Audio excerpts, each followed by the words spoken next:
What's up, guys? So today we've got a Christmas card, and this is a 3D layered Christmas card, and there's 3 different layers, which turns out to this lovely design here. So if you haven't gone and grabbed the file yet, head over to my blog, which I will link in the description down below, and you can grab this free SVG file for you to make this card at home. Okay, this project is super easy. All you need is some cardstock in 3 colors of your choice, of however you want to layer this, and you'll need your Cricut machine with a scoring tool, whether it is the scoring pen on the Explorer Air 2 or the scoring tip for the maker. So, load in the design, and once you've loaded it in, we just need to do one quick thing before we can go to set cut. So, you'll notice that there are these 2 lines here, and it says cut right now, but these are actually score lines. So we need to tell the machine that we need to score these lines. So you're going to select each of these lines, and you're going to go to line type here and change cut to score, just like that. Now, the next thing we need to do is tell Cricut Design Space which layer it's actually scoring. So we told it now it's going to score along this line, but it doesn't know what it's scoring.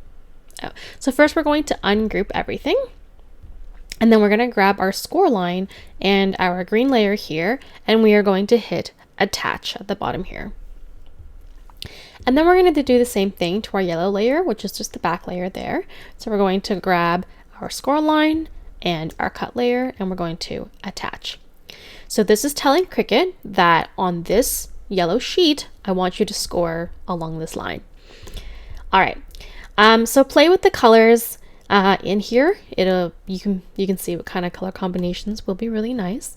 And yeah, you can go to line type here and play with that, which is kind of fun. All right. Next, when you go to make it, it depends on what kind of cardstock you're using. I usually always use the heavy cardstock setting. Sometimes I find if it's too light, it won't cut all the way through, but it can be a fine balance, because if the pressure is too much and your cardstock is too thin, then things are going to tear. Like these little smaller points might tear.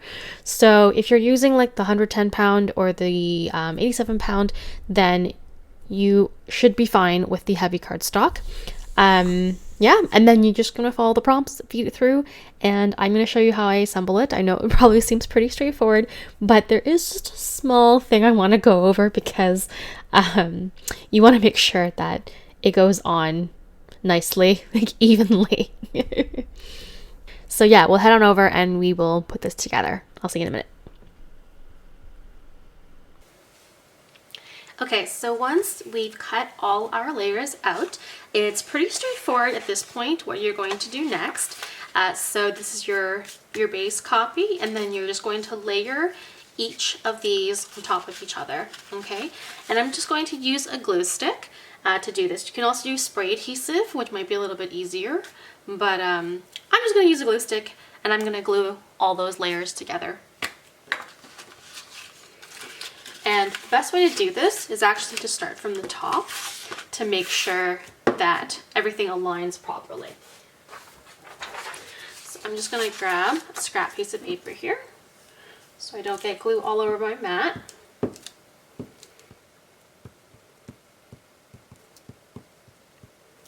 And you want to go slow and gentle at some of these spots because of the text. So you want to make sure that you don't nick it and rip anything while you're applying the glue.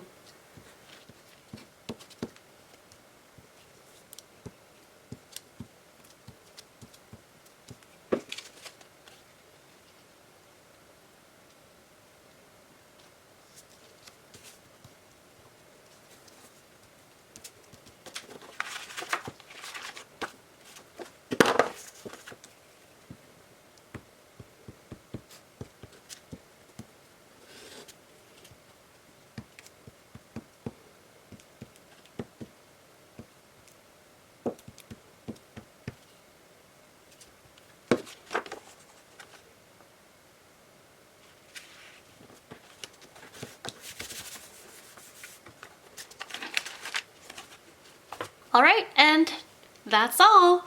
So give it a thumbs up if you like this project, and let me know what you would like to see next. All right, see you next time. Goodbye.